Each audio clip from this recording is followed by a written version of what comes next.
Rail station, বাস ও launch টার্মিনালে ঈদে ঘরমুখো মানুষের উপচে পড়া ভিড়। বাড়ি ফেরার খুশিতে ম্লান সব বিড়ম্বনা। দেশে ফিরছেন প্রবাসীরাও। জমে উঠেছে রাজধানীর পশুর হাটগুলো। দাম নিয়ে সন্তুষ্ট ক্রেতারা। বৃষ্টির কারণে রাজশাহীতে শেষ মুহূর্তে কোরবানির পশু বেচা কেনায় ভাটা। মৌসুমী ব্যবসায়ীদের দৌরাত্মে প্রতি বছর কোরবানিতে পার্শ্ববর্তী দেশগুলোতে পাচার হয় বিপুল পরিমাণ চামড়া। সীমান্তে নজরদারি বাড়ানোর আশ্বাস সরকারের। এবং কোরবানির ঈদকে সামনে রেখে ব্যস্ত সময় পার করছেন রাজধানীর কামারপট্টির কারিগররা। বাজারে ভালো দাম না পাওয়ার অভিযোগ।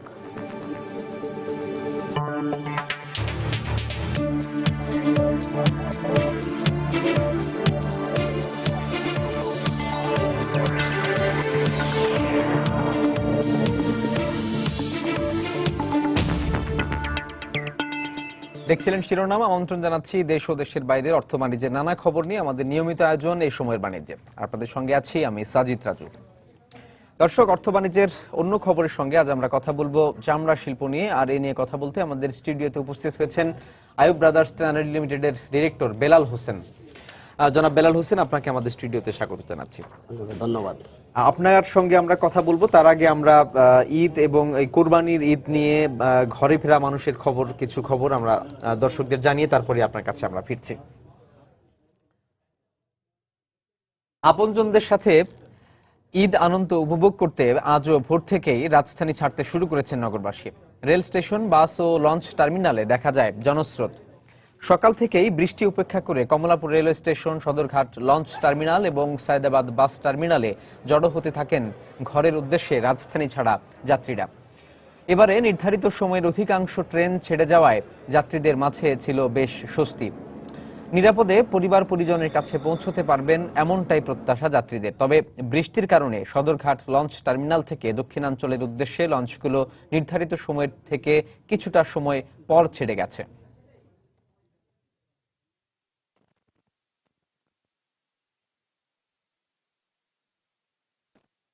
টিকিট পাওয়ার জন্য অনেক কষ্ট পোহাতে হয়েছে।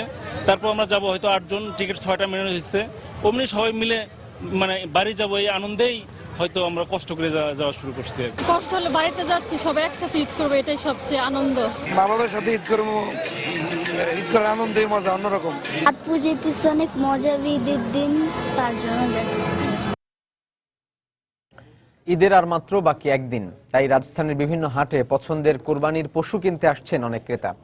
এই মুহূর্তে আফতাবনগর পশুর হাটে আছেন আমাদের সহকর্মী মুজাহিদ শুভ এবং ধোপখোলা পশুর হাটে আছেন রিপোর্টার সানবির রূপল। আমরা সরাসরি তুলে যাচ্ছি তাদের কাছে। প্রথমে যাব মুজাহিদ শুভর কাছে। শুভ, আপনি দেখতে পাচ্ছেন আফতাবনগর পশুর হাটে সকাল থেকে কিন্তু গরুর কেনা বেচা কিন্তু অনেক বেশি জমে উঠেছে। আমরা সকাল থেকে যেটা দেখেছি, গত 3 দিন থেকে কিন্তু এটার যে মূল একটি রাস্তা, প্রায় 3 কিলোমিটার জুড়ে মূল রাস্তায় শুধুমাত্র বেচা বিক্রিটা ছিল। কিন্তু আজকে যে আমরা দেখেছি এর আশেপাশের যে অলিগলি আছে এবং সব জায়গাতেই কিন্তু ব্যাপক হারে কিন্তু বেচা বিক্রি বাড়ছে এবং ক্রেতা এবং বিক্রেতা উভয়ের সাথে আমরা কথা বলেছি। ক্রেতারা যেটি আমাদের বলেছেন যে আজকে কিন্তু যতজন ক্রেতাই কিনেছেন সবাই আমাদেরকে বলেছেন যে আজকে অনেকটা স্বল্প মূল্যে এবং স্বাভাবিক প্রাইসে কিন্তু তারা গরু কিনে নিয়ে যাচ্ছেন। কিন্তু বিক্রেতাদের মধ্যে থেকে একটি স্বভাবসুলভ যে আচরণ আমরা সবসময় দেখি, তারা বলছেন সীমিত লাভে তারা বিক্রি করছেন। তবে কিছু কিছু সময় তারা বলছেন যে কোনো কোনো গরুতে তারা 4,000-5,000 টাকা করে তারা লসও দিচ্ছেন। তবে এই বাজারের একটি খবর হচ্ছে যে সর্বনিম্ন 23,000 টাকা থেকে 18 লাখ টাকা পর্যন্ত দাম হাঁকাচ্ছেন বিক্রেতারা। তবে অন্যান্য দিনের যে ভোগান্তির একটি মাত্রা ছিল, আজকে কিন্তু কিছুটা ভোগান্তি শুরু হয়েছে। কারণ সকালের দিকে বৃষ্টি হলেও এখন কিন্তু এই প্রথম একটু বৃষ্টি হওয়ার কারণে একটু এলোমেলো হয়েছে পরিস্থিতি। কিন্তু তারপরেও কিন্তু আমরা যেটা দেখছি যে এই ভোগান্তি নিয়ে কিন্তু ক্রেতা এবং বিক্রেতাদের পক্ষ থেকে কিন্তু তেমন কোনো অভিযোগ নয়। কারণ ঈদের মাত্র একটি দিন বাকি, একটি দিনকে কেন্দ্র করে আজকে কিন্তু উল্লেখযোগ্য পরিমাণ বেচা বিক্রি হবে এবং সেই আশায় বিক্রেতারা কিন্তু কম মূল্যে গরু ছেড়ে দিচ্ছেন। তো এই ছিল আফতাবনগর পশুর হাটের সবশেষ খবর। ধূপখোলাতে আমাদের রিপোর্টার সানবির রূপল আছেন, আমরা সরাসরি চলে যাচ্ছি সেখানে। ধূপখোলা পশুর মাঠ যদি আমি বলি যে জমে উঠেছে সেটা আসলে ঠিক নয়, কারণ প্রচুর সংখ্যক গরু এসেছে কিন্তু সেই পরিমাণে কিন্তু ক্রেতা এখনো পর্যন্ত সকাল থেকে দেখতে পাচ্ছি না। তো বিক্রেতারা কিন্তু অপেক্ষা করে আছেন যে কখন ক্রেতারা আসবেন। তবে আজকে বেশিরভাগই অফিস আদালত এবং কর্মক্ষেত্র ছুটি হওয়ার পরে হয়তো আস্তে আস্তে করে জমে উঠবে, এমনটাই তারা প্রত্যাশা করছেন। তবে যে আবহাওয়ার যে অবস্থা সেই অবস্থা থেকে তারা অনেকটাই শঙ্কিত যে আসলে শেষ পর্যন্ত আসলে তাদের বেচা বিক্রি যে প্রত্যাশা নিয়ে এসেছেন সেই প্রত্যাশা নিয়ে ফিরে যেতে পারবেন কিনা। তো এখন আমি একজন বিক্রেতার সাথে কথা বলতে চাচ্ছি যে আপনি কতগুলো গরু নিয়ে এসেছিলেন এবং এখন পর্যন্ত কয়টি বিক্রি হয়েছে? 40টা গরু আনার পরে আমের 3টে গরু বেচা হয়েছে। তো এখন পর্যন্ত যে 3টা গরু বিক্রি করা হয়েছে, আরো তো 1-2 দিন বাকি আছে, সেই 1-2 দিনের মধ্যে কি মনে হচ্ছে সবগুলো গরু বিক্রি হবে? বিক্রি হবে না, পুরো গরু বিক্রি হবে না, তাতে মোটামুটি আমার 20টা গরু থেকে যাবে। তো 3টা গরু কি আপনার বাজার দামে বিক্রি করতে পেরেছেন? না, 3টা গরু আমি 30,000 টাকা লসে বেচছি। আচ্ছা, এখন কি আপনার সংকটটা কি, এখন বিকেল দিকে লোকজন আসবে না আবার আবহাওয়ার দিকে একটু সমস্যা? আসতে পারে, এটা আকাশের অবস্থা দেখে আসতে পারে, নাও আসতে পারে। আচ্ছা, তো যেমনটি শুনছিলেন যে আসলে বিক্রেতারা একরকম দোলাচলের মধ্যে আছেন, যে আসলে আবহাওয়া একটি ব্যাপার এবং তার উপরে যে ক্রেতার সংখ্যা, সেই ক্রেতার সংখ্যাও কত আসবে সেই নিয়ে তারা একরকম দোলাচলের মধ্যে আছেন। তবে এখানকার যে অবস্থা, যে একটি মাঠ থাকায় তুলনামূলক অন্য যে বাজার, সেই বাজারের মধ্যে যেরকম পানি নিষ্কাশন ব্যবস্থা একদমই বেহাল অবস্থা দেখেছি, এখানকার অবস্থা কিন্তু তুলনামূলক একটু ভালো, কারণ এখানের মাঠ থাকায় পানি নিষ্কাশনের কিছুটা ব্যবস্থা আছে এবং সেই কারণে সেই পরিমাণ কাদা পানি আমরা দেখতে পাচ্ছি না। তবে তারপরেও কিন্তু দুর্ভোগ একরকম আছে, যে ক্রেতাদের যে একটু পরপরই বৃষ্টির একটা শঙ্কা নিয়ে তারা হয়তো এই মাঠে আসছেন গরু বা পশু, তাদের পশু কুরবানি করার জন্য যে পশুটি, সেই পশুটি কেনার জন্য। তো এখানে খুব বেশি অনেক চড়া মূল্যর যে বিষয়টি, সেই চড়া মূল্য এখনো পর্যন্ত সেরকম লক্ষ্য করা যাচ্ছে না, বা অনেক বড় সাইজের যে গরু, সেই গরু কিন্তু এখনো দেখা যাচ্ছে না। তবে এইখানের যে মাঝারি সাইজের যে গরুগুলো, সেই গরুগুলোই বেশি বিক্রি হচ্ছে বলে বিক্রেতা এবং বিক্রেতারা বলছেন। তো এই ছিল ধূপখোলা পশুর হাটের খবরাখবর। রাজু। দর্শক, সহকর্মী সানবীর রূপল তিনি ধূপখোলা পশুর হাট থেকে কোরবানির পশু বেচা বিক্রির খবর জানাচ্ছিলেন। তার আগে আমরা জানছিলাম রাজধানীর আফতাবনগর থেকে পশুর হাটের বেচা বিক্রির খবর জানাচ্ছিলেন সহকর্মী মুজাহিদ শুভ। দর্শক, শেষ মুহূর্তে বৃষ্টির কারণে রাজশাহীতে কোরবানির পশু বেচা কেনায় ভাটা পড়েছে।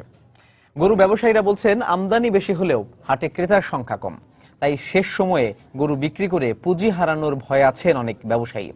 তবে হাট ঘুরে এখনো যেসব ক্রেতা পশু কিনতে পারছেন না, তারা বলছেন বাড়তি দামের কথা। হাবিবুর রহমান পাপুর ছবিতে বিস্তারিত জানাচ্ছেন সাইফুর রহমান রকি। রাজশাহীতে কোরবানির পশুর হাট রয়েছে 25টি। এগুলোর মধ্যে সবচেয়ে বড় হাট সিটি হাট। সপ্তাহখানিক ধরে হাটটিতে প্রতিদিন গড়ে 2 থেকে 3 হাজার এবং রবি ও বুধবার হাটের দুদিন প্রায় 10 থেকে 15 হাজার দেশি ও ভারতীয় গরু উঠছে। তবে 3 দিনের টানা বৃষ্টির কারণে একদিকে যেমন হাটে ক্রেতা সমাগম কম, তেমনি শেষ মুহূর্তে গরু বিক্রি করে লোকসান গুনতে হচ্ছে বলে দাবি ব্যবসায়ীদের। দাম তো কম, বেচা কেনা হচ্ছে না। আমদানি প্রচুর, আমদানি গরুর বাজার কম ভাই, গরুর দাম কম, আমার লস হচ্ছে। পর্যাপ্ত পরিমাণ আমদানি, কিন্তু দাম গরু এখনো মানুষ যে পরিমাণ ধরে আছে, কিন্তু সাধারণ ক্রেতা নাই ওই দামে। আমদানি শেষ নাই। এই বাংলাদেশের গরু যদি বাংলাদেশে খাইতো তাহলে অভাব হবে না। ভারতের গরু তো দূরের থাক, বাংলাদেশের গরু দিয়ে বাংলাদেশ চলে যাবে আর কি। এদিকে ক্রেতারা বলছেন এখনো চড়া দামে বিক্রি হচ্ছে কোরবানির পশু। আগের চেয়ে দাম বেশি, গতবার 30,000 যে গরু ছিল এবার 46,000 সেই গরুর দাম। দাম তো আকাশ ছোঁয়ার বাইরে রে বাবা, এখানে তো গরু তো না, মনে হচ্ছে আমরা হরিণের ডবল হরিণ খেতে এসছি এখানে। গরু হাত ঘুরে ঘুরে গরু দেখছি, গরুর দাম যে চলে যেতে হবে যে পরিস্থিতি। অন্যদিকে ক্রেতাদের ক্রয় ক্ষমতার মধ্যে আছে কোরবানির পশুর দাম, এমনটাই দাবি হাটের ইজারাদারদের। গরু ক্রেতাদের নাগালের মধ্যে আছে, একটা আশঙ্কা করছিলাম হয়তো বা ইন্ডিয়া থেকে গরু আসছে না, যত সামান্য গরু আসছে। সেক্ষেত্রে আমরা দেশি গরু যথেষ্ট আমদানি আছে। এখন পর্যন্ত স্থিতিশীল মতন অবস্থা আছে, বাড়তিও নাই বেশি কমতিও নাই, মাঝারির মধ্যেই আছে। হাটে ছোট গরু 30 থেকে 40 হাজার, মাঝারি 45 থেকে 65 এবং বড় গরু বিক্রি হচ্ছে 70 থেকে 2 লাখ টাকা পর্যন্ত। সাইফুর রহমান রকি, সময় সংবাদ, রাজশাহী। সরকার নির্ধারিত দামে চামড়া বেচা কেনা না হওয়ার পাশাপাশি লাগামহীন মৌসুমী ব্যবসায়ীদের কারণে প্রতি বছর কোরবানিতে বিপুল পরিমাণ চামড়া পাচার হয়ে যায় পার্শ্ববর্তী দেশগুলোতে। এমন দাবি করে ট্যানারি মালিকরা বলছেন, এতে সময়মতো মানসম্মত চামড়া কিনতে না পেরে বছর জুড়েই কাঁচামাল সংকটে ভোগে ট্যানারিগুলো। তবে এবছর পাচার ঠেকাতে সীমান্তে নজরদারি বাড়ানোর সঙ্গে নির্ধারিত দামে চামড়া কেনা বেচার দিকেও সতর্ক দৃষ্টি রাখার আশ্বাস দিয়েছে সরকার। জুবায়ের ফয়সালের রিপোর্ট। দেশে প্রতি বছর প্রায় 1 কোটি পশু কোরবানি করা হয়, যার মধ্যে বেশিরভাগই গরু আর ছাগল। দেশীয় গরু ও ছাগলের চামড়া আমদানি করা পশুর তুলনায় ভালো মানের হওয়ায় তা বিক্রিও হয় তুলনামূলকভাবে বেশি দামে। কিন্তু সরকারিভাবে দাম নির্ধারণের সময় এ বিষয়টি কখনোই আমলে নেওয়া হয় না। ফলে স্থানীয় পর্যায়ে চামড়ার দাম নিয়ে চলে এক ধরনের লাগামহীন প্রতিযোগিতা, যার নেতৃত্বে থাকেন মৌসুমী চামড়া ব্যবসায়ীরা। এ সুযোগে বেশি দামে চামড়া কিনে নেন পাশের দেশের ব্যবসায়ীরা। ট্যানারি মালিকদের দাবি, প্রতিযোগিতায় টিকে থাকতে প্রতি বছরই বেশি দামে চামড়া কিনে পরবর্তীতে বিনিয়োগ ওঠাতে হিমশিম খান তারা। আগে অনেক সময় টাকা করে পাচার হয়ে যেত, ইদানিংকাল হচ্ছে 10 পিস 20 পিস করে চোরা কারবারিরা ওই যে সীমান্ত দিয়ে পাচার করে। প্রত্যেক বছরই যে কিছু কাঁচা চামড়া আপনার পাচার হয়। আমাদের যেহেতু একটা বর্ডার ট্রেড আছে যেটা ডিক্লারের বাইরে, যার কারণে দেখা যায় যে এই বিশাল বর্ডারে আপনার এটা সীমান্তরক্ষী বাহিনী আপনার নজরদারি করা খুব কঠিন হয়ে যায়। তবে সরকারের কড়া নজরদারির কারণে বিগত বছরে চামড়া পাচার অনেকটাই কমেছে বলে দাবি স্বরাষ্ট্রমন্ত্রীর। চামড়া যাতে আমাদের সীমান্ত দিয়ে ওই পারে না যায় সেই জন্য আমরা খেয়াল রাখবো। হঠাৎ করে এই মৌসুমি কিছু ক্রেতা চামড়ার বাজারে প্রবেশ করেন, যারা নাকি ওই ট্যানারির সঙ্গে সম্পৃক্ত নয়। তারা এই বাজারগুলো নিয়ে অনেক ধরনের, কখনো বেশি কখনো কম, এই ধরনের ব্যবস্থা তৈরি করে। এটার জন্য আমাদের বিজিবি এবং অন্যান্য ইসেরা এটা খেয়াল রাখবেন। এক্ষেত্রে স্থানীয় পর্যায়ে জনসচেতনতা বাড়ানোর পাশাপাশি চামড়ার সঠিক দাম নির্ধারণের পরামর্শ দিয়েছেন তিনি। দাম নির্ধারণ করে দেন। জুবায়ের ফয়সাল, সময় সংবাদ, ঢাকা। দর্শক, চামড়ার উপর রিপোর্টটি আমরা দেখলাম। এবারে বিস্তারিত জানতে আমরা সরাসরি চলে যাব আইয়ুব ব্রাদার্স ট্যানারি লিমিটেডের ডিরেক্টর বেলাল হোসেন, তিনি আজকে আমাদের অতিথি। তার কাছে চলে যাচ্ছি এই চামড়া শিল্পের বর্তমান অবস্থা এবং এই শিল্পের সঙ্গে সম্পৃক্ত যেহেতু তিনি, এই শিল্পের খোঁজ খবর আরো জানবো বিস্তারিত তার কাছ থেকে। বেলাল ভাই, আমরা রিপোর্টগুলো দেখলাম।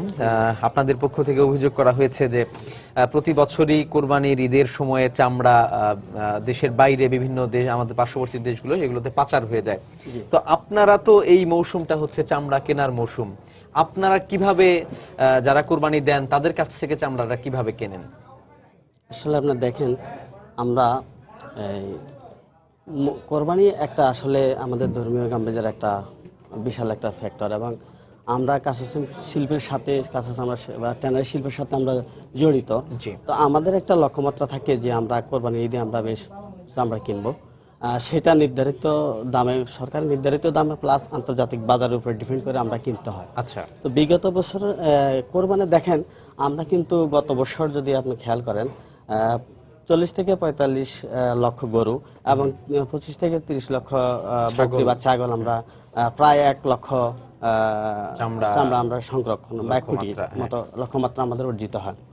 এবছর আমাদের সেই রকমে থাকবে, কিন্তু যদি আপনি ফলো করেন যে কিছু ক্ষেত্রে যেটা অনিয়ম, সেই অনিয়মগুলো হলো যে যারা আসলে আমরা চামড়ার সাথে সংশ্লিষ্ট বা চামড়া শিল্পের সাথে জড়িত, যারা জড়িত, তারা কিন্তু কোনোভাবেই সরাসরি কোনো যারা পশু কোরবানি দেয় তাদের কাছ থেকে কিনতে পারে না। আচ্ছা, পাড়া মহল্লা বা বিভিন্ন জায়গায় এক শ্রেণীর লোক আছে যারা মৌসুমী ব্যবসায়ী, একদিনে ব্যবসা করবে, তারা কিন্তু চামড়া সম্পর্কে তাদের কোনো আইডিয়া নাই। তারা না বোঝে সিলেকশন, না বোঝে সাইজ, না বোঝে এটার দাম, মান, গুণগত মান, সেটা বুঝে আপনাকে কিনতে হবে। তো যদি আমি একজন জানা লোক, সে যেভাবে এটাকে ক্রয় করবে, সে বুঝবে যে এটা কিনলে আমার টোটাল প্রাইসটা, আমার ভ্যালু এডিশনটা এটা আসবে। তারা তো বুঝে না। তো তারা না বুঝে যখন এটা কিনতে যাবে, তারা গুণগত মান বুঝবে না, সিলেকশন বুঝবে না, সাইজ বুঝবে না, আলটিমেটলি কিন্তু ট্যানারি মালিকরা যে নির্ধারিত দাম দিচ্ছে সেটা থেকে ডাবল সেশন হয়ে যায়। তো সেই ক্ষেত্রে দেখা যায় যে তারাও লস দিচ্ছে, আলটিমেটলি ট্যানারিও লস খাচ্ছে। তো এই প্রতিবারই তো চামড়ার দাম আগে থেকে নির্ধারণ করা হয়, কমপক্ষে 1 সপ্তাহ আগে থেকে চামড়ার দাম নির্ধারণ করা হয় যে পার স্কয়ার ফিট কত করে কেনা হবে। তো এবার আর একদিন বাকি আছে, আজ পর্যন্ত এখনো পর্যন্ত সেই সিদ্ধান্তটি আসেনি। আপনারা এবার কেন এত দেরি করছেন? আসলে বিগত 12-13 আমরা কিন্তু যে চামড়া সংরক্ষণ করছি আমাদের যে লক্ষ্যমাত্রার জন্য আমরা ইন্টারন্যাশনাল মার্কেটের প্রাইসের উপর ডিপেন্ড করে কিনছি, আমরা প্রায় 50% আমাদের গত বছর 12-13তে আমরা সেল করছি। অলরেডি আমাদের গত বছর যে কোরবানি থেকে বা সারা বছর যে কোরবানি, সারা বছর যে গরু জবাই হয় বিভিন্ন জায়গায়, সারা বাংলাদেশে বিভিন্ন জায়গায়, সেখান থেকে আমরা সংগ্রহ করে আমাদের 50% অলরেডি আমাদের স্টক পড়ে আছে। তো আর বাকি হলো যে ইন্টারন্যাশনাল মার্কেটে বিগত বছর থেকে প্রায় 30 থেকে 35% অলরেডি আমাদের প্রাইস রিডাকশন করা হয়েছে, যেহেতু দুটা কারণে আমরা বিক্রি করতে পারি নাই, প্রাইস কমে গেছে। তো আমাদের সেই কারণে আমাদের যারা উদ্যোক্তা, যারা সরকারের সাথে বা আমাদের ট্যানারি শিল্পের সাথে যারা জড়িত, তারা এই দামটা কিন্তু এখনো নির্ধারিত করতে পারে নাই।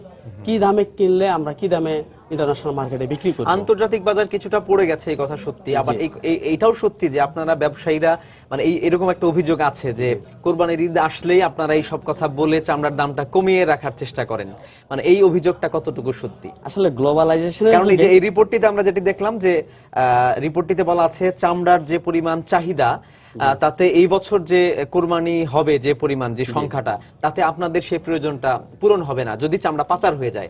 আবার আপনারাই আবার বলছেন যে আপনাদের গত বছরের থেকে অর্ধেক পরিমাণ স্টক জমে আছে। তো আসলে এই একটু দ্বিমুখী হয়ে গেল কিনা কথাটা? আসলে দেখেন, আপনি সব ক্ষেত্রে কিন্তু যে আপনি শুধু ট্যানারি শিল্পে বা ট্যানারি উদ্যোক্তাদের দোষ দিবেন, এটা কিন্তু ঠিক না। আপনাকে ভাবতে হবে যে আমি তো ডিপেন্ড করি ইন্টারন্যাশনাল মার্কেটে, কারণ চামড়া শিল্প, চামড়া একটা ফ্যাশন দ্রব্য, ফ্যাশন জিনিস, যেটা আপনার থাকলে আপনার যে পর্যাপ্ত থাকে আপনি ফ্যাশন করবেন, আর না হলে কিন্তু আপনি ফ্যাশন করতে পারবেন না। যদি আমি একবেলা খেতে না পারি তাহলে আমি কি করে ফ্যাশন করব? তো চামড়া শিল্পটা এমন একটা জিনিস যে ইচ্ছা করলে, আর যেহেতু এখন গ্লোবালাইজেশনের যুগ, আমি একটা কথা বললে বা আরেকজন আরেকটা কথা বললে এটা যে 100% ম্যাচ করবে, এটা কিন্তু ঠিক না। আর আমাকে যেহেতু টোটাল একটা ইন্টারন্যাশনাল মার্কেটের উপর ডিপেন্ড করতে হইতেছে, তো আমাকে ভাবতে হবে যে আমার ইন্টারন্যাশনাল মার্কেটে আমি কতটুকু সেল দিচ্ছি, কতটুকু আমার স্টকে আছে, আমার দাম, সেই চাহিদার আলোকে আপনারা চামড়া কিনে থাকি। আচ্ছা, কোরবানির মৌসুমটা হচ্ছে চামড়া কেনার সবচেয়ে বড় একটা সময় আপনাদের। তো এই সময়ে যারা কোরবানি দেন তারা দেখা যায় নিজেরাই চামড়া ছাড়াচ্ছেন। তো আপনারা যেহেতু সেই চামড়াটা প্রসেস করেন এবং পরবর্তীতে বিদেশি ক্রেতাদের কাছে বিক্রি করেন, তো চামড়া ছাড়ানোর ক্ষেত্রে এবং যারা কোরবানি দিচ্ছেন তাদের প্রতি আপনাদের কি পরামর্শ? কিভাবে চামড়া ছাড়ানো যায় বা সংরক্ষণ প্রাথমিকভাবে যে 1 দিন 2 দিন সংরক্ষণ করতে হয় সেটা কিভাবে করতে হবে, এই ব্যাপারে আপনাদের কি পরামর্শ আছে? আমাদের পরামর্শ হলো এইটাই। আর দেখেন, আপনারা কিন্তু বিভিন্নভাবে অ্যাওয়ারনেস দিচ্ছেন যে একটা পশু কিভাবে জবাই করতে হবে। আমার যেটা মেসেজ হলো, সারা বাংলাদেশে একটা ধর্মীয় গাম্ভীর্যের মধ্যে আমরা এই জিনিসটাকে পালন করি। আর এটা হলো যে আমি এই কোরবানের উপরে আমার সারা বছরের ট্যানারি শিল্পের জন্য একটা আমরা মজুদ বলেন আর সংরক্ষণ বলেন, সেটা করতে হয়। আমরা যারা পশু কোরবানি করি তাদের আমাদের একটা জিনিস ফলো করতে হবে যে একটা পশুকে আমি জবাইয়ের পূর্বে তাকে ভালো করে গোসল করানো হোক, তার গায়ে যেন কোনো ধরনের ময়লা না থাকে এবং তাকে পর্যাপ্ত পরিমাণ পানি পান করানো, তাহলে সহজে চামড়াটাকে চামড়া ছাড়ানো যায়। আর একটা জিনিস হলো, তারা কিন্তু চামড়া সংরক্ষণ করে না যারা পশু কোরবানি করে। যারা আমরা কিনে নিই বা মৌসুমী ব্যবসায়ী বলেন, ট্যানারি স্থানীয় ব্যবসায়ী যারা এগুলোকে সংরক্ষণ করেন, তারা কিন্তু অলরেডি জানে যে এই কাজ এই সময়ের মধ্যে করতে হবে। সেটা হলো আমাকে চামড়াটাকে সঠিকভাবে ছাড়ানো এবং তার মধ্যে ঝিল্লি বা চামড়া অতিরিক্ত থাকে কিনা সেটাকে ভালোভাবে ছেড়ে লবণজাতকরণ করা হয়।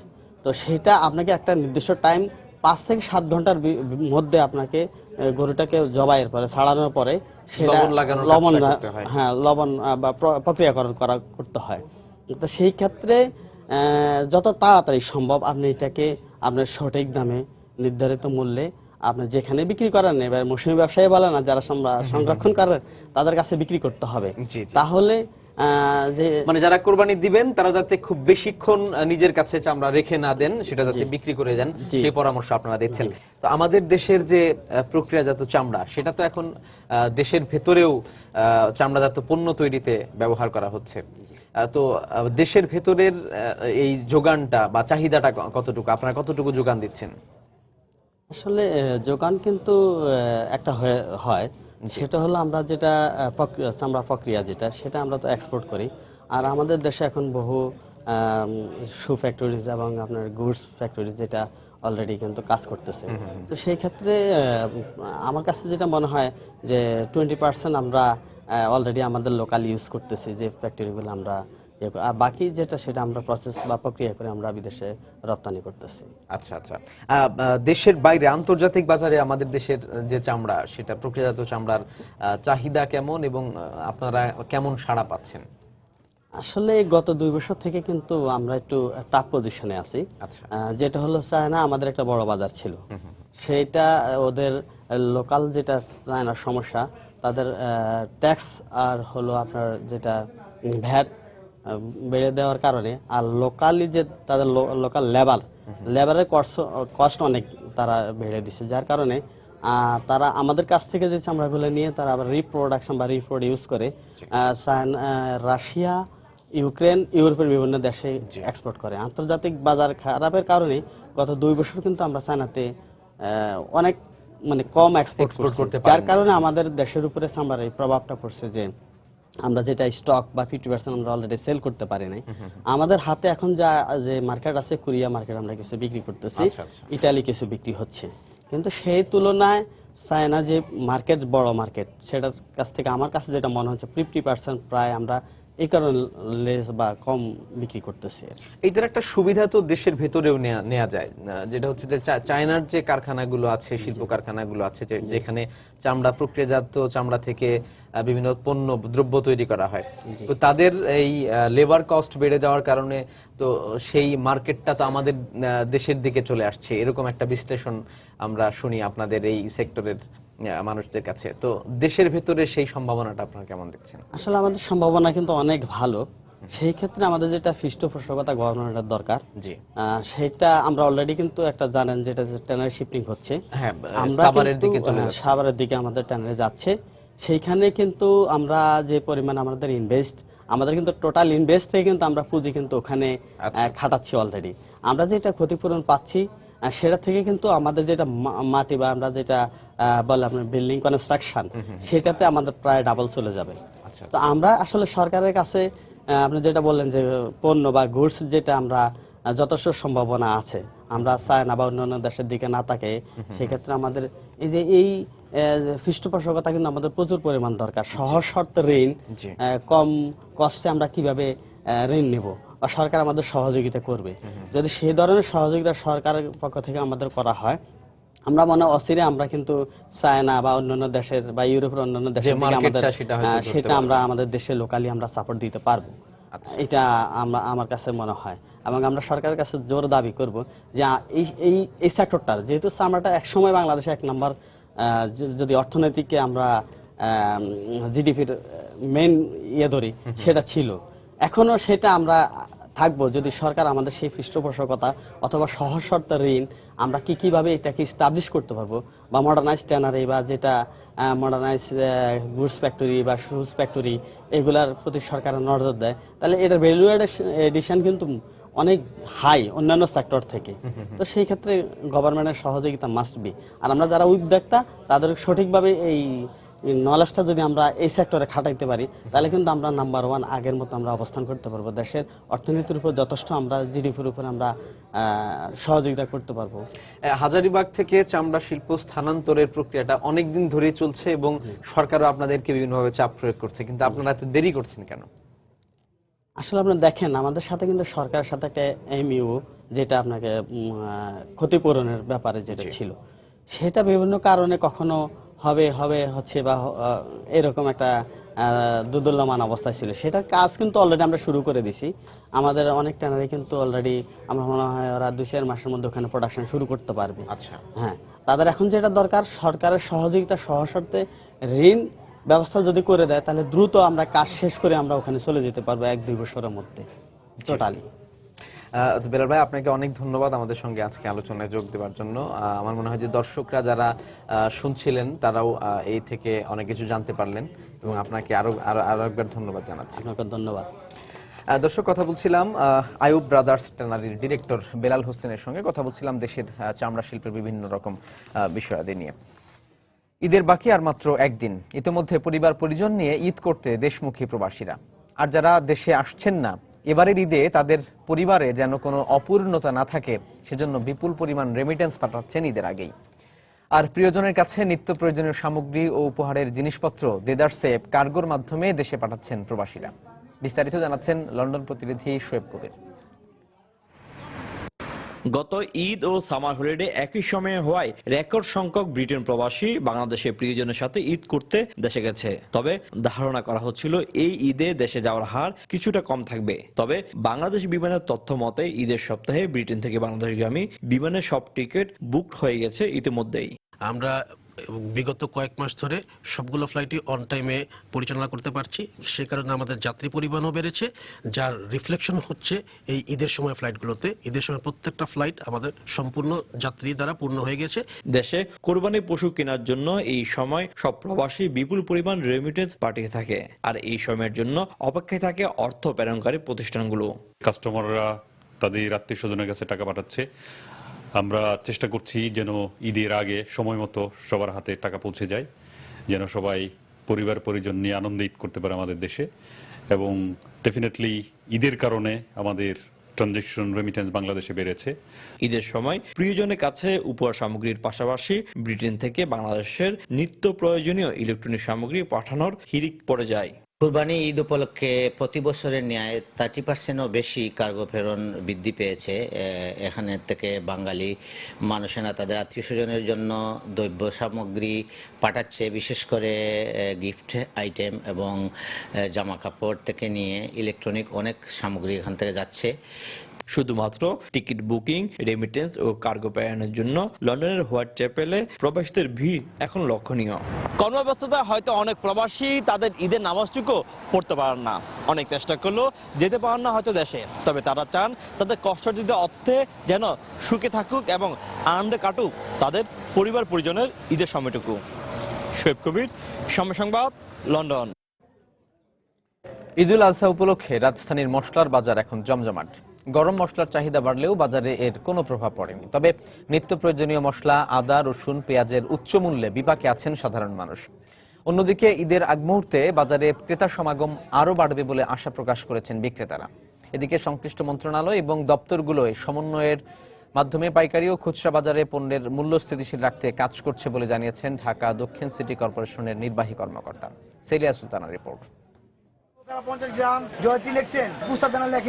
ঈদের গরুর মাংসের নানা পদ আর স্বাদ বাড়াতে মশলার জুড়ি নেই, আর তাই ঈদুল আজহায় মশলা হয়ে ওঠে প্রত্যেক পরিবারের বাজার সদাইয়ের ফর্দে গুরুত্বপূর্ণ বিষয়। আর কোরবানির পশু কেনার পর মশলার বাজারে একবার পা রাখেননি এমন মানুষের সংখ্যা কম। তবে আন্তর্জাতিক বাজারে বেশিরভাগ মশলার দাম কমে যাওয়ায় এখনো স্থিতিশীল রয়েছে গরম মশলার বাজার। তবে নিত্য প্রয়োজনীয় মশলার মধ্যে আদা, রসুন, পেঁয়াজের মূল্যের ঊর্ধ্বগতিতে বিপাকে সাধারণ মানুষ।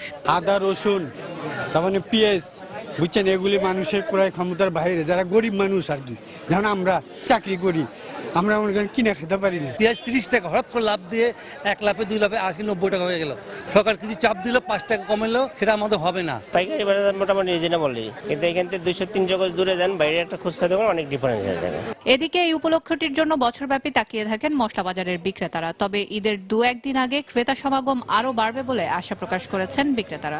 একটু ভিড় বাড়তে পারে ঈদের আগের দিন, কারণ মানুষ এখন গরু কিনে নেই। দেখা যায় আপনি চামড়াইতে একটু কাজের চাপ বেশি থাকে। আজকেও বাজার একটু গরম, মনে করেন প্রায় 3 টাকা 2 টাকা 4 টাকা ডিফারেন্স। আজকেও মনে করেন যে আপনার আরো তো আর এখানে অনেক ডিফারেন্স আছে, 3-4 টাকা দাম বাড়ছে। তবে পাইকারি বাজারে দাম স্থিতিশীল থাকলেও খুচরা বাজারে দাম বেড়ে যাওয়ায় কালিজিরা ও এলাচ সহ বিভিন্ন ধরনের মশলা কিনতে ঘাম ঝরছে ক্রেতাদের। বিষয়টি বিবেচনায় রেখে সংশ্লিষ্ট মন্ত্রণালয় এবং দপ্তরের সমন্বয়ে গঠিত কমিটি বাজার মনিটরিং করছে বলে জানিয়েছেন ঢাকা দক্ষিণ সিটি কর্পোরেশনের নির্বাহী কর্মকর্তা। মোবাইল কোর্টের মাধ্যমে যে সমস্ত মশলা বিক্রেতারা রয়েছে তারা পাইকারি কত টাকায় কিনে এবং কত টাকা বিক্রি করবে, যদি কেউ বেশি মূল্যে বিক্রয় করতে চান সেই ক্ষেত্রে তার বিরুদ্ধে আইনানুগ ব্যবস্থা নেওয়ার একটা প্রক্রিয়া এখানে রয়েছে। এছাড়া বাজারে হলুদ, মরিচের গুঁড়া সহ অন্যান্য মশলার দাম অপরিবর্তিত রয়েছে বলে জানান বিক্রেতারা। সেলিয়া সুলতানা, সময় সংবাদ, ঢাকা। এদিকে কোরবানির ঈদ সামনে রেখে ব্যস্ত সময় পার করছেন রাজধানীর কামারপট্টির কারিগররা। বাড়তি চাহিদার কারণে স্বাভাবিক সময়ের তুলনায় পশু কোরবানিতে প্রয়োজনীয় ছুরি, চাপাতি, দা আর বটি সহ বিভিন্ন সরঞ্জাম তৈরি বেড়েছে কয়েকগুণ। যদিও দোকানীদের দাবি কয়লা, লোহার পাতসহ আনুষঙ্গিক জিনিসপত্রের দাম বাড়লেও সে তুলনায় নিজেদের তৈরি পণ্যের ভালো দাম পাচ্ছেন না তারা। জুবাইর ফয়সালের আরও একটি রিপোর্ট। আগে যেখানে 10,000 টাকার পেঁচা কিনে হইতো, এখন 30,000 টাকা হয়ে যায়। এগুলোর মালটা বেশি বানাইতে হয় না। কারিগরদের কথাতেই স্পষ্ট কতটা ব্যস্ত সময় পার করছেন তারা। ঈদ আসতে বাকি মাত্র কয়েকদিন, তাই শেষ মুহূর্তের বেচাকেনার জন্য ছুরি, বটি আর চাপাতি যতটা পারা যায় বানিয়ে রাখার চেষ্টা করছেন তারা। যে কারণে দিন কিংবা রাত কামারপট্টিতে ঢোকা মাত্রই কানে বাজবে লোহা কাটা কিংবা আগুনে পোড়ানো লোহা পিটানোর বিকট শব্দ। আগেই অর্ডার পাওয়া জিনিস তো বটেই, তারা রয়েছে ঈদের আগ মুহূর্ত পর্যন্ত বেচাকেনা করার মতো পণ্য তৈরির। তবে দোকানিরা বলছেন এসব পণ্য তৈরির ব্যয় বাড়লেও বিক্রির সময় ভালো দাম পাচ্ছেন না তারা। আমাদের ব্যবসা গতবারের চেয়ে এবার অনেকটাই খারাপের দিকে আছে। বাজারে যে পরিমাণ কাস্টমার থাকার কথা সেই পরিমাণ কাস্টমার নেই। বানাইতেছি এর মধ্যে বেতনের লেগে, কিন্তু এখন মনে করেন যে বৃষ্টি বাদল তো কাস্টমার পাবে না। গত বছর কয়লা কিনছি আমরা 1000 থেকে 1200 টাকা, এই বছর কয়লা কিনতেছি আমরা 2000-2100 টাকা। কিন্তু যে কয়লা খরচ আর যে অরিজিনাল মাল বানায় যে আমাদের খরচটা পড়ে যায়, কাস্টমার আসলে কিন্তু ওই দামটা আমরা পাইতেছি না। কোরবানির পশু জবাই থেকে শুরু করে তা রান্নার উপযোগী করে তুলতে কয়েক ধাপে প্রয়োজন পড়ে এসব লোহার তৈরি সরঞ্জামের। নিজ হাতেই তা করার জন্য অনেক ক্রেতাই কিনছেন এসব পণ্য। এক্ষেত্রে দাম একটু বাড়তি হলেও সমস্যা নেই ক্রেতাদের। একটু বাড়তি হলেও বাড়তিটা বাড়তির মতো লাগে না। এই যে কিনছি অনেকগুলা, আনন্দ লাগতেছে। চাপাটি কিনলাম আমরা 750, তারপরে ছুরি কিনলাম একটা 200 টাকা। বছরে একদিন সবাইরই 10 টাকা বেশি হইলো দরকার, সবাইরই এই চেয়ে 10 টাকা বেশি বেচতে, আরেকজন চেয়ে 10 টাকা কমে কিনতে। এদিকে রাজধানীর পশু হাটগুলো জমে না ওঠায় এখনো জমজমাট হয়নি কামারপট্টি। তবে ঈদের আগেই পরিস্থিতির উন্নতি হবে বলে আশা করছেন ক্রেতা বিক্রেতা প্রত্যেকেই। জুবাইর ফয়সাল, সময় সংবাদ, ঢাকা।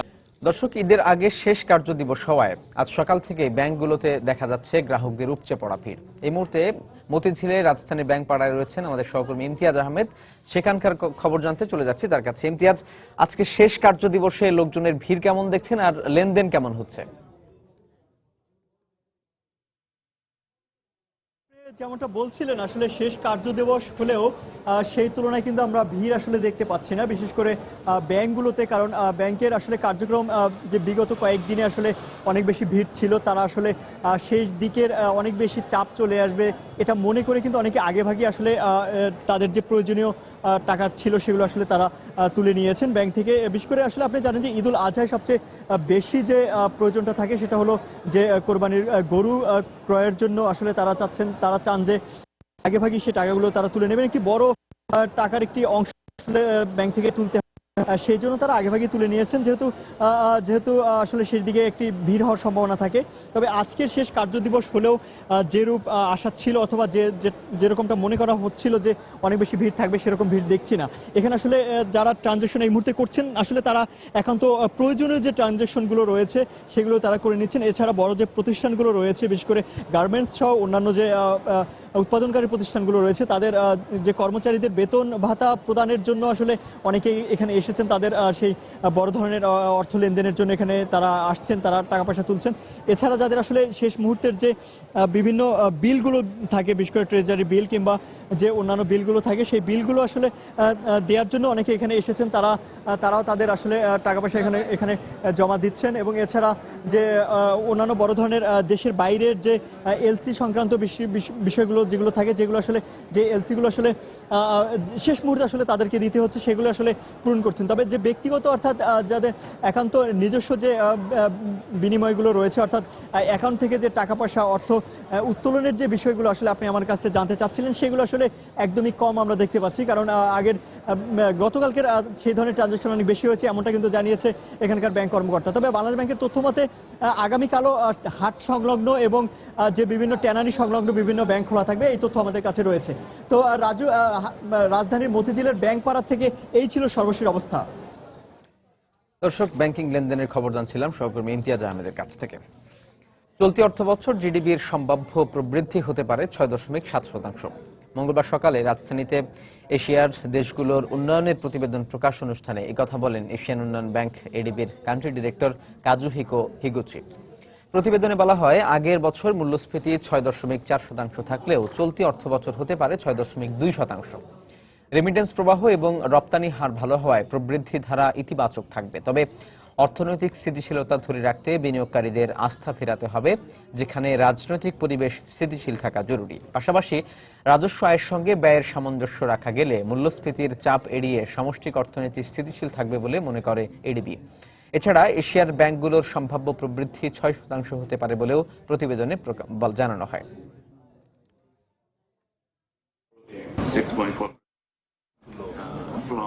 বাংলাদেশের যে অর্থনৈতিক ধারা তাতে 2016 অর্থ বছরের প্রবৃদ্ধি হতে পারে 6.7%, মূল্যস্ফীতি 6.2%, যা গত বছর 6.4% ছিল। সম্পদের ব্যবহার, অবকাঠামো উন্নয়ন উচ্চ প্রবৃদ্ধি অর্জনে সহায়তা করবে।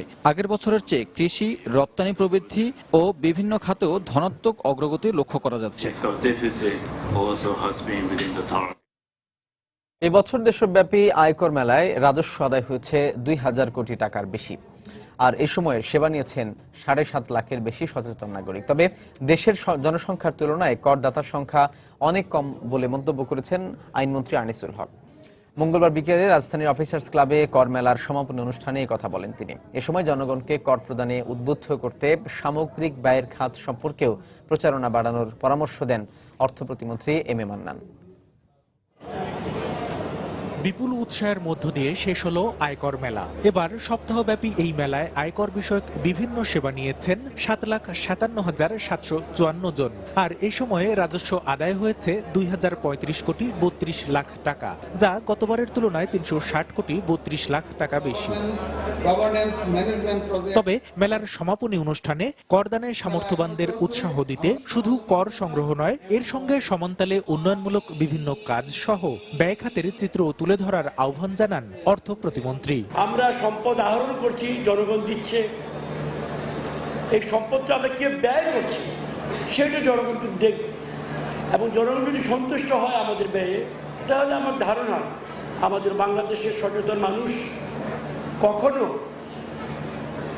এর বিরোধিতা করবে না। আর আয়কর প্রদানে উদ্বুদ্ধ করতে এ ধরনের মেলা গুরুত্বপূর্ণ ভূমিকা রাখলেও দেশের জনসংখ্যার তুলনায় আয়করদাতার সংখ্যা অনেক কম বলে মন্তব্য করেন আইনমন্ত্রী আনিসুল হক। এ সময় তিনি বলেন, দেশের উন্নয়ন ও সুশাসন প্রতিষ্ঠায় নিয়মিত কর প্রদানের মাধ্যমে গুরুত্বপূর্ণ ভূমিকা রাখছেন সচেতন নাগরিকরা। জনগণের ধারণা আমূল বদলে দিয়েছে আয়কর মেলা। তৈরি হয়েছে করদাতা বান্ধব, ব্যবসা বান্ধব পরিবেশ। বাংলাদেশের জনগণ অনুপাতে আয়কর প্রদানকারীর সংখ্যা আশানুরূপ নয়। আয়কর কেবল রাজস্ব আহরণের প্রধান উৎস নয়, এটি অর্থনৈতিক ও সামাজিক সুবিচার প্রতিষ্ঠার কার্যকরী মাধ্যম। এদিকে শুধু মেলাতে নয়, সারা বছর আয়কর বিষয়ক সেবা নিশ্চিত করতে কর কর্মকর্তাদের আরো আন্তরিক হওয়ার আহ্বান জানান জাতীয় রাজস্ব বোর্ড এনবিআর এর চেয়ারম্যান নজিবুর রহমান। কামরুল হাসান সবুজ, সময় সংবাদ, ঢাকা। আবারও শুরু হতে যাচ্ছে সেরা রাঁধুনির চতুর্থ আসর। স্কয়ার ফুড অ্যান্ড বেভারেজ লিমিটেডের ব্র্যান্ড রাঁধুনির উদ্যোগে মাছরাঙা টেলিভিশনে শুরু হতে যাচ্ছে সেরা রাঁধুনি 1422। এই উপলক্ষে রাজধানীর প্যান প্যাসিফিক সোনারগাঁও হোটেলের হলরুমে এক অনুষ্ঠানে প্রতিষ্ঠানটির ব্যবস্থাপনা পরিচালক অঞ্জন চৌধুরী সহ স্কয়ার এবং মাছরাঙার ঊর্ধ্বতন কর্মকর্তারা উপস্থিত ছিলেন। প্রতিযোগিতার রেজিস্ট্রেশন শুরু হয়েছে 22 সেপ্টেম্বর, চলবে 25 অক্টোবর পর্যন্ত।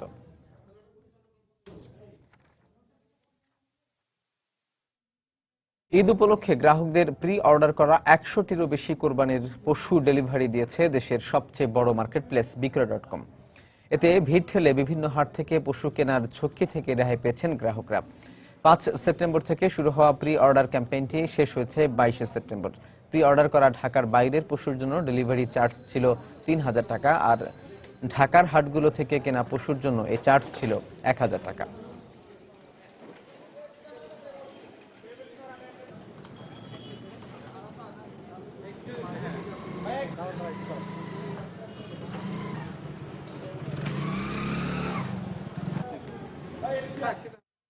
দর্শক, আবারও জানিয়ে দিচ্ছে সময় বাণিজ্যের শিরোনামগুলো। রেল স্টেশন, বাস ও লঞ্চ টার্মিনালে ঈদে ঘরমুখো মানুষের উপচে পড়া ভিড়। বাড়ি ফেরার খুশিতে ম্লান সব বিড়ম্বনা, দেশে ফিরছেন প্রবাসীরাও।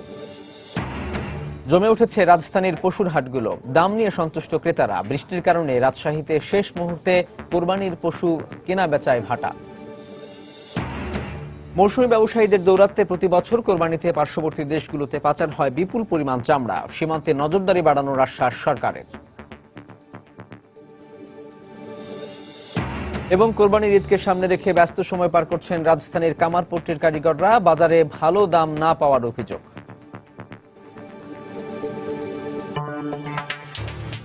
দর্শক, এই ছিল সময় বাণিজ্যে। যে কোনো খবর পেতে ভিজিট করুন সময়নিউজ.tv আর সঙ্গে থাকুন সময়।